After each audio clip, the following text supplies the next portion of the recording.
birinchi savolimiz Orlov, Fisher, Tropish usulida alkanlarni olish reaksiyasi. Shunaqa yodlaganmiz. Orlov, Fisher, Tropish usulida alkanlarni olish reaksiyasi. Suv gazi yoki sintez gazidan foydalaniladi. Bu yerda is gazi va vodorodning mol nisbatiga qarab turli xil alkanlar hosil bo'lishi mumkin. 200 gradusgacha bo'lgan temperaturada qizdiriladi. Katalizatorimiz kobalt yoki nikel. Reaksiyamizni beryapti. Is gaziga vodorod ta'sir ettirildi. Havas gaz holatdagi hosil bo'ldi propan va suv. Reaksiyani tenglashtiramiz. Uglerodlar soni 3 ta bo'lgani uchun 3, vodorodlarimiz 10 ta bo'lgani uchun, ya'ni kislorodlarimiz 3 ta bo'ldi, bu yoqqa 3 qo'yib qo'yamiz. Vodorodlarimiz endi 14 ta bo'ldi. 2 ga bo'lib qo'ysak 7 koeffitsient. Bizda aytyapti.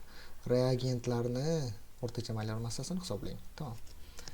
M o'rtachani hisoblash uchun birinchisi is gazi 3 mol, massasi 28, keyingisi 7 mol vodorod. Taqsim mollar yig'indisi. Shuni yozib qo'yay. 3 + 7. Xo'p, 28 ni 3 tasi bu 84 bo'ladi. 84 ga yana 14 qo'shib qo'ying deyapti. 98. Ni 10 ga bo'lib qo'ysam 9,8 gram taqsim mol. Reagentlarning o'rtacha molyar massasi javobimiz S.